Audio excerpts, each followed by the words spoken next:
আন্দোলনের সময় আর কাজ এখান থেকে স্থগিত আর হয়নি, এটা সম্পূর্ণ ভাঙা অবস্থায়। এই কলেজের আন্দোলনের সময় কলেজ তদন্ত এই কাজ করতে ওখানে হয়েছে, আর পরে মিস্ত্রিরা আসে নাই, পরে চলে গেছে আর কাজ হয়নি, পরে পাইপটা গুলো এখান থেকে তুলে নিয়ে চলে গেছে। আন্দোলনের সময় কাজটা হয়েছে, এই পর্যন্ত কাজটা হয়েছে কলেজ পর্যন্ত, পরে আন্দোলনের মিস্ত্রি আসে নাই, কন্ট্রাক্টর গুলো পলাইছে আর কাজ হয় নাই। আওয়ামী লীগের সময় কাজ রানিং চলছিল, ওই আন্দোলনের সময় আর কাজ এখান থেকে স্থগিত আর হয়নি, এটা সম্পূর্ণ ভাঙা অবস্থায়। আর পাইপ গুলো এখান থেকে পরে তুলে নিয়ে গেছে। এখানে আর কি আমাদের গাড়িগুলো আর কি আপনার 5 বছর 6 বছর আর কি টিকার কথা, ওখানে দেখা যাচ্ছে যে 2 বছর আর কি টিকতে পারছে না, যেগুলো টুকি আর কি কাম বাঁচতেছে আর কি। নতুন গাড়িও আপনার টুকি কাজ হচ্ছে আর কি।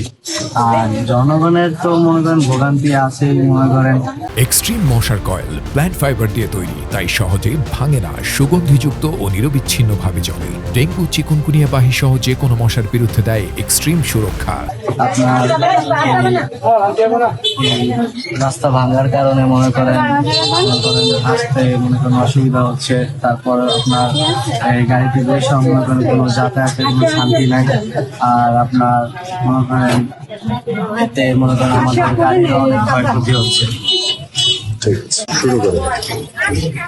রাস্তার অবস্থা তো আছে প্রায় 15 বছর ধরে, প্রায় 2 বছর আগে মোটামুটি একটু ভালো ছিল।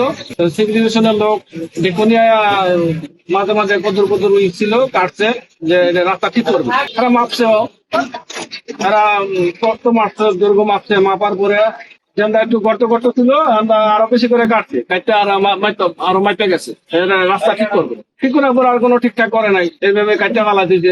যত আমরা কথা কথা দেখছেন এরা কাটটা ই করছে, ঠিক করবে। মাঝে মধ্যে ভেঙে শুরু করে ওই যে উল্টা দিকে কয়েকদিন আগে ওদিকে একটা উল্টাইছে।